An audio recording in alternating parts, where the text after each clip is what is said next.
الحمد لله نحمده ونستعينه ونستغفره ونعوذ بالله من شرور أنفسنا ومن سيئات أعمالنا من يهده الله فلا مضل له ومن يضلله فلا هادي له ونشهد أن لا إله إلا الله وحده لا شريك له ونشهد أن سيدنا ومولانا محمدا عبده ورسوله الذي أرسله الله تعالى بالحق بشيرا ونذيرا وداعيا إلى الله بإذنه وسراجا منيرا أما بعد فأعوذ بالله من الشيطان الرجيم بسم الله الرحمن الرحيم ويل لكل همزة لمزة الذي جمع مالا وعدده يحسب أن ماله أخلده كلا لينبذن في الحطمة وما أدراك ما الحطمة نار الله الموقدة التي تطلع على الأفئدة إنها عليهم مؤصدة في عمد ممددة وقال رسول الله صلى الله عليه وسلم من ستر مسلما ستره الله في الدنيا والآخرة أو كما قال عليه الصلاة والسلام সবাই মুহাব্বতের সহিত দুরূদ ইব্রাহিম পড়ি আল্লাহুম্মা সাল্লি আলা মুহাম্মাদিন ওয়া আলা آل محمد كما صليت على إبراهيم وعلى آل إبراهيم إنك حميد مجيد اللهم بارك على محمد وعلى آل محمد كما باركت على إبراهيم وعلى آل إبراهيم إنك حميد مجيد সবাই একটু জিকির করি লা ইলাহা ইল্লাল্লাহ লা ইলাহা ইল্লাল্লাহ لا إله إلا illallah, la ilaha illallah, la ilaha illallah, la ilaha illallah, la ilaha illallah, Muhammadur Rasulullah sallallahu alaihi wasallam। আলহামদুলিল্লাহ, আল্লাহ তাআলার অশেষ মেহেরবানিতে কুরবানির দিনের পরের এই জুমার দিনে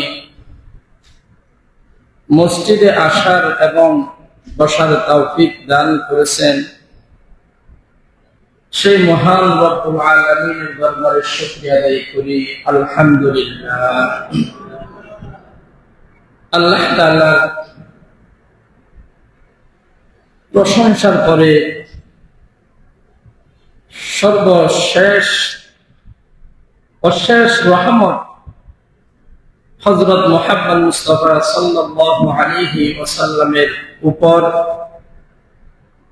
তার পরিবার এবং সাহাবায়ে কেরামদের উপর। এই দুর্গম যুগের মধ্যে, দুঃসময়ের মধ্যে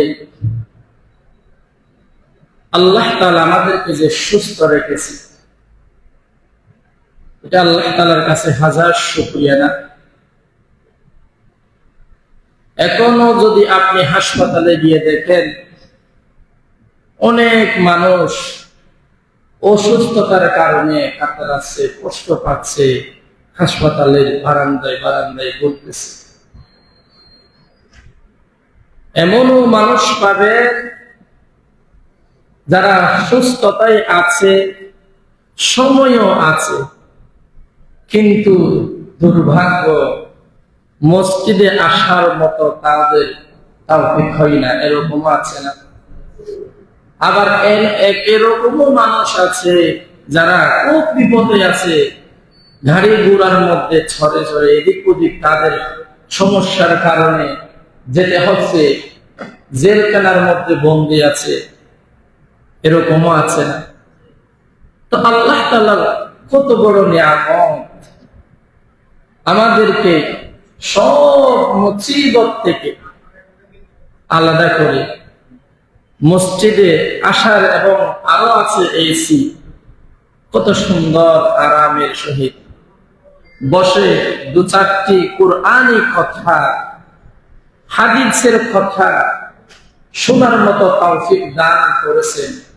সেই মহান রব্বুল আলামিনের দরবারে আরেকবার শুকরিয়া আদায় করি, আলহামদুলিল্লাহ।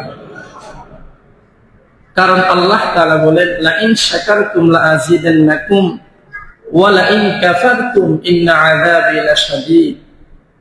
আল্লাহ তাআলা বলেন, যে আমার বান্দা নিয়ামতের শুকরিয়া আদায় করবে, আমি ওই বান্দার নিয়ামতকে বাড়িয়ে দেব। সুবহানাল্লাহ, সুবহানাল্লাহ। আর যে বান্দা আমার নিয়ামত পেয়ে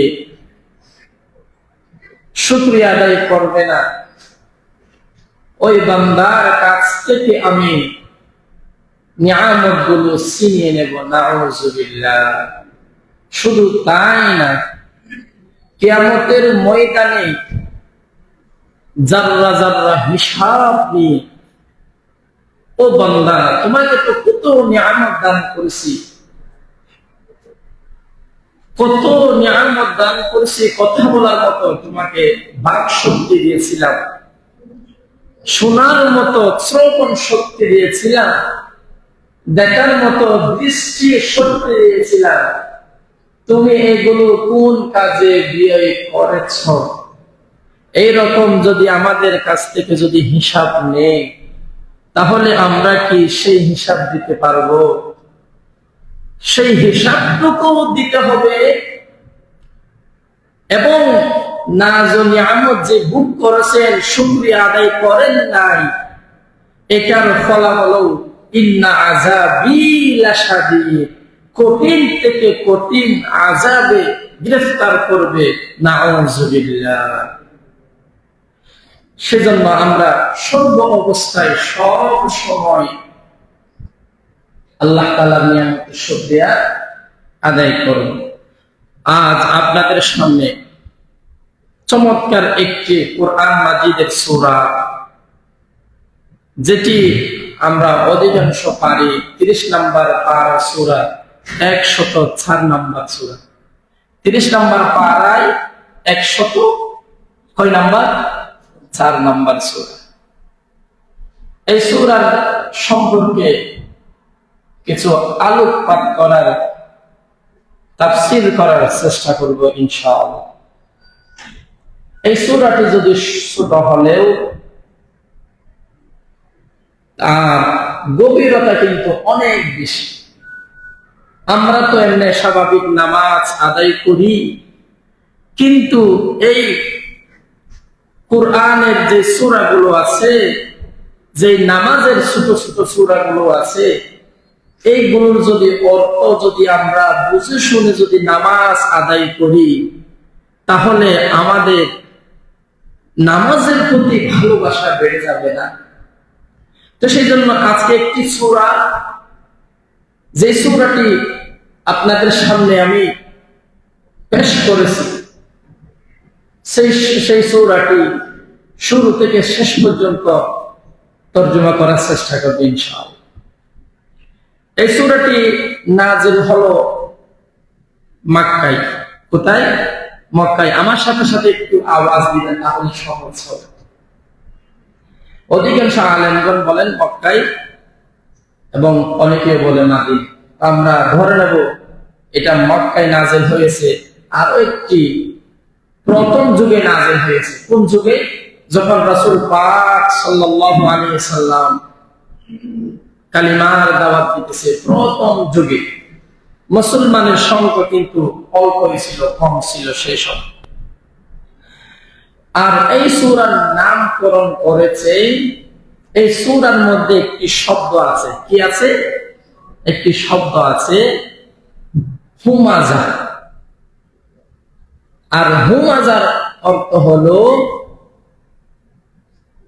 পরনিন্দা করা। কি করা? পরনিন্দা করা। আজ আমরা তো পরনিন্দা না করলে, অপরজনের ভাইয়ের গীবত না করলে, অপরের কথা না বললে আমাদের মজলিস পূর্ণ হয় না, ঠিক কিনা?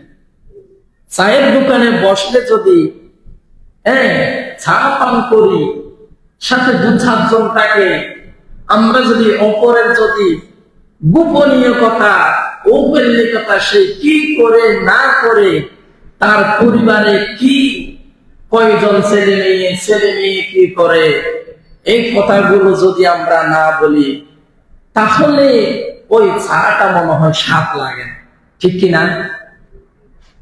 স্বাদ লাগে না। আর ওই চায়ের দোকানে ভালো লাগে না, এই চায়ের দোকানে ভালো না, গল্প গুজব করে, ওই নাটক সিনেমা দেখেও মজা লাগে না। যখন আপনি অপর ভাইয়ের কথা, অপরের দুঃচর্চা করবেন, সেই মজলিসও আনন্দ হবে, সেটাও মজার একটি বৈঠক হবে, ঠিক কিনা? তো সেই জন্য আল্লাহ তাআলার এই সূরার মধ্যে একটি হুমাজা শব্দ দিয়েছে। সেই হুমাজার বিশ্লেষণ অশাব্দিক অর্থ হলো নিন্দা, অর্থাৎ পরের গীবত করা, নিন্দা করা। কি করা? পরের গীবত করা। আর এর সূরার মধ্যে 3টি মূল কথা আছে। কয়টি কথা? 3টি মূল কথা আছে। 1 নাম্বার হলো হুমাজা, মানুষের সমালোচনা। কি করা? সমালোচনা করা।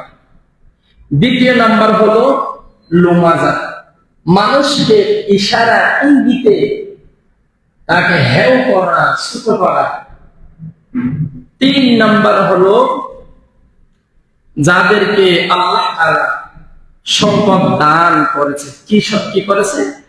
সম্পদ দান করেছে, সন্তানাদি দান করেছে, সেইগুলোকে তারা মনে করে এই জিনিসগুলো আমাকে দুনিয়ার মধ্যে অমর হয়ে রাখবে। কি করে রাখবে? অমর রাখবে। আমার চেয়ার আমাকে চিরস্থায়ী রাখবে, আমার টাকা আমাকে চিরস্থায়ী রাখবে, আমার ছেলে মেয়ে যে সম্পদ বিশাল 8-10টা ভাগ্য ছেলে আছে তারাই আমার সব। এরকম যারা মনে করে তাদের জন্য দুর্ভাগ্য, তাদের জন্য দুর্ভাগ্য এই সূরার মধ্যে বিস্তারিত করেছে। সেই জন্য আজ এই সূরার যে কথাগুলো উল্লেখ করেছে এগুলো কিন্তু আমাদের সমাজে আছে, ঠিক কিনা? আমাদের সমাজে আছে। আর এই সূরাটি নাযিল হলো রাসূল পাক সাল্লাল্লাহু আলাইহি ওয়াসাল্লাম যখন প্রথম যুগে কালিমার দাওয়াত দিত তখন সংখ্যা ছিল কম। কি ছিল? সংখ্যা ছিল কম। তখন আরবের কিছু কাফেররা, যার নাম ওয়ালিদ ইবনে মুগীরা এবং উমাইয়া ইবনে খালাফ, এই এরা রাসূল পাক সাল্লাল্লাহু আলাইহি ওয়াসাল্লামের পিছনে পিছনে নিন্দা করত, সামনে আসলে সরাসরি লজ্জা দিত এবং বলতো কি ধর্ম নিয়ে আসলো, তার কোনো ভিত্তি নাই, তার কোনো সংখ্যা নাই। তখন তো সংখ্যাটি ছিল কম ছিল। সেই জন্য এই সূরাটি নাযিল হলো। সেজন্য আল্লাহ রাব্বুল আলামিন কাফেররা যখন এই কথা বলতো, রাসূল পাক সাল্লাল্লাহু আলাইহি ওয়াসাল্লামকে যখন নিন্দা করত, ইসলামকে নিয়ে যারা নিন্দা করত, তাদের যে সম্পদ ছিল সেই সম্পদের অহংকার করত, বড়াই করত, তখন সেই সম্পদের ভরাইয়ের কথা সরাসরি আল্লাহ তাআলা জবাব দিলেন। কে জবাব দিলেন? সরাসরি আল্লাহ তাআলা জবাব দিয়ে বলতেছে, ওয়াইলুল লিকুল্লি হুমাযাতিল লুমাযা আল্লাযী জামা'a মালান ওয়া 'আদ্দাদা ইয়াহসাবু আন্না মালাহু আখলাদা কাল্লা লায়ুম্বাযান্না ফিল হুতামাতি ওয়া মা আদরাকা মাল হুতামা নারুল্লাহিল মুকাদা আল্লাতী তাত্তালি'উ আলাল আফইদা ইন্নাহা আলাইহিম মুসাদা ফি আমাদিন মুমাদ্দাদা। সরাসরি আল্লাহ পাক রব্বুল আলামিন রাসূলুল্লাহ সাল্লাল্লাহু আলাইহি ওয়াসাল্লামের মাধ্যম হয়ে জবাব দিলেন, সুবহানাল্লাহ। একটু বড় আওয়াজে বলেন সুবহানাল্লাহ, না হলে তো ঘুম চলে আসবে। কারণ এই যে কথাগুলো শুনতেছেন না, একটু মনের মধ্যে গেঁথে নিবেন। কারণ এই সূরাটি তো নামাজেই শুনেন। এই সূরাটি নামাজেই শুনেন। যেই কোনো ছোট বাচ্চারা মক্তবে পড়াশোনা করে যখন শুনবেন, ওই যে হুজুরে বয়ান করছিল মসজিদে, সরাসরি আল্লাহ তাআলা জবাব দিয়েছিলেন, তাহলে তো সেই সূরা এটা মনে করার সাথে সাথে সহজ হয়ে যাবে না? সেজন্য আল্লাহ রাব্বুল আলামিন বলেন, ওয়াইলুল লিকুল্লি হুমাযাতিল লুমাযা। ওয়াইলুন শব্দের অর্থ হলো দুর্ভাগ্য, অধিক ধ্বংস এবং জাহান্নামের একটি আগুনের গর্ত। আল্লাহ রাব্বুল আলামিন ওয়াইলুল লিকুল্লি, প্রত্যেক ওই জাতি ধ্বংস, প্রত্যেক ওই জাতি ধ্বংস, হুমাযাতিল লুমাযা, যারা সামনাসামনি নিন্দা করে এবং পিছনেই সমালোচনা করে। নাউযুবিল্লাহ। এক কথায় দুর্ভাগ্য, ওয়াইলুন নামক জাহান্নাম তাদের জন্য যারা মানুষের নিন্দা এবং সমালোচনা করে। নাউযুবিল্লাহ। দেখছেন কত বড় ওয়াইলুন নামক জাহান্নাম কেমন? ওয়াইলুন নামক জাহান্নাম, জাহান্নামে অনেক তরফা আছে, অনেক দরওয়াজা আছে। আল্লাহ তাআলা বলেন, লাহা সাবআতুন লাহা সাবআতুন আবওয়াব। আল্লাহ তাআলা বলেন জাহান্নাম কিন্তু একটি। জাহান্নাম কয়টি? একটি। তার দরওয়াজা আছে আবওয়াব। বাবুল জামা হলো আবওয়াব। আবওয়াব শব্দের অর্থ হলো দরওয়াজা। 7টি দরওয়াজা আছে। এক এক শ্রেণীর লোক এক এক জায়গায় যাবে। যেই নামাজ পড়ে নাই সে একটি দরওয়াজা বাই ঢুকবে। যেই মানুষকে হিংসা করত, মানুষকে ক্ষমতার দাপটে তাদেরকে অত্যাচার করত, তারা একটি জাহান্নামে যাবে, জাহান্নামের দরওয়াজার মধ্যে যাবে। আর যারা পরনিন্দা করে, মানুষের সমালোচনা করে, তারা ওয়াইলুন নামক যে দরওয়াজা আছে সেই দরওয়াজার মধ্যে ঢুকবে। নাউযুবিল্লাহ। এখন আসি, তাহলে গীবত কি জানা লাগবে না?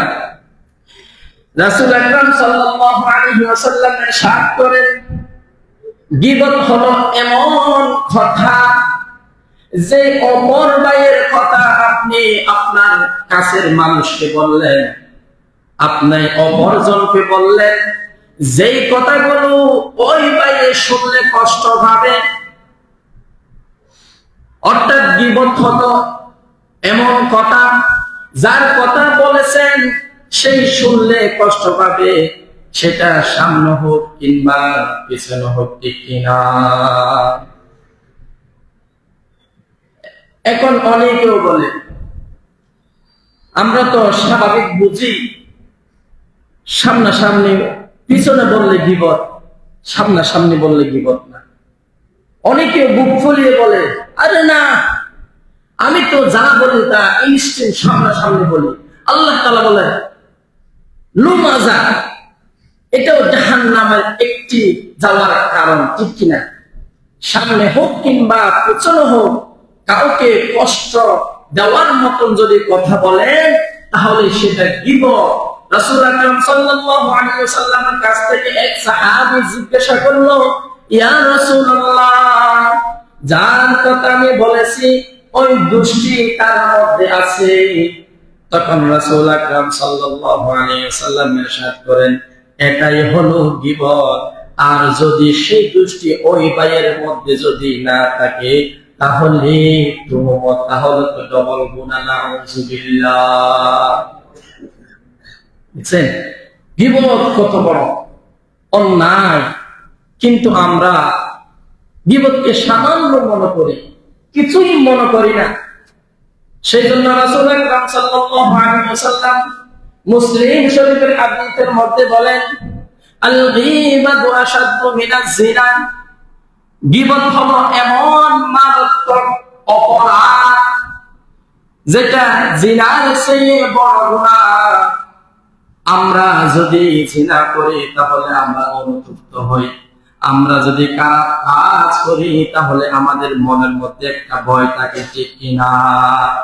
কখন জানি আল্লাহর কাছে তওবা করব, কখন জানি আল্লাহর কাছে ক্ষমা চাইব, কিন্তু গীবত করলে সেটা আমরা অনুতপ্ত করি না, আমরা কিছুই মনে করি না। গীবত হলো ওই ব্যক্তির মান সম্মান উপর আঘাত করা। কারণ আল্লাহ তাআলা তো বনি আদমকে পৃথিবীর সমস্ত জাতি থেকে সম্মান দিয়ে সৃষ্টি করলেন।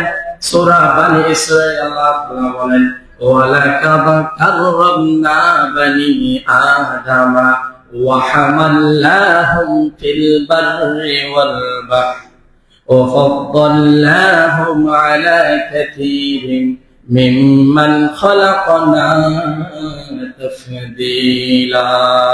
আল্লাহু আকবার। আল্লাহ রাব্বুল আলামিন বলেন, ও পৃথিবীর মানুষ, তোমরা শুনে রাখো, পৃথিবীর মধ্যে আমি যত কিছু সৃষ্টি করেছি সবচেয়ে আমি সম্মান করে বনি আদমকে সৃষ্টি করেছি। ওয়ারযাকনাহু মিনাত তাইয়্যিবাত, আমি তাদেরকে সৃষ্টি করার পরে উত্তম রিজিক দান করেছি। এবং তাদেরকে চলাচল পথের মধ্যে মিনাল বাহারি এবং স্থল পথের মধ্যে জলপথের মধ্যে চলাচলের জন্য বাহনের ব্যবস্থা করে দিয়েছি। সুবহানাল্লাহ। এবং তারপরেও আল্লাহ তাআলা বলেন ওয়াফাদ্দালনাহুম আলা কাসীরিন মিম্মান খালাকনা তাফদীলা। পৃথিবীর মধ্যে অনেক জাতি আমি সৃষ্টি করেছি, তার মধ্যে বলেন ওয়াফাদ্দালনাহুম আলা কাসীরিন মিম্মান খালাকনা তাফদীলা। একমাত্র বনি আদমকে আমি খুব সম্মান করে সুন্দর করে সৃষ্টি করেছি।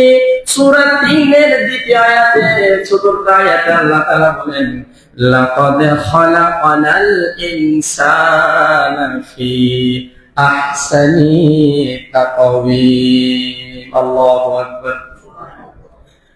দেখেন আল্লাহ তাআলা বলেন পৃথিবীর মধ্যে সর্বশ্রেষ্ঠ এবং সুন্দর জাতি হিসাবে আমি মানুষকে সৃষ্টি করেছি। তারপরে আল্লাহ তাআলা বলেন সুম্মা রাদাদনাহু আসফালা সাফিলিন। ও বান্দা, পৃথিবীর মধ্যে সর্বশ্রেষ্ঠ এবং সুন্দর করে আমি তোমাদেরকে সৃষ্টি করেছি, তারপরেও তোমাদেরকে যদি জাহান্নামে দিতে হয়, তোমাদের নিজেদের কারণে, নিজেদের কাজ কর্ম ক্রিয়ার কারণে তোমরাই জাহান্নামে যাবে। নাউযুবিল্লাহ। কারণ আল্লাহ তাআলা তো সঠিক রাস্তায় বলে দিয়েছেন, সেই জন্য আমরা কখনো গীবত করব না, ঠিক কিনা? আল্লাহ তাআলা আমাদের এই সমস্ত পাপ কাজ থেকে হেফাজত করুন। সবাই বলেন আমিন।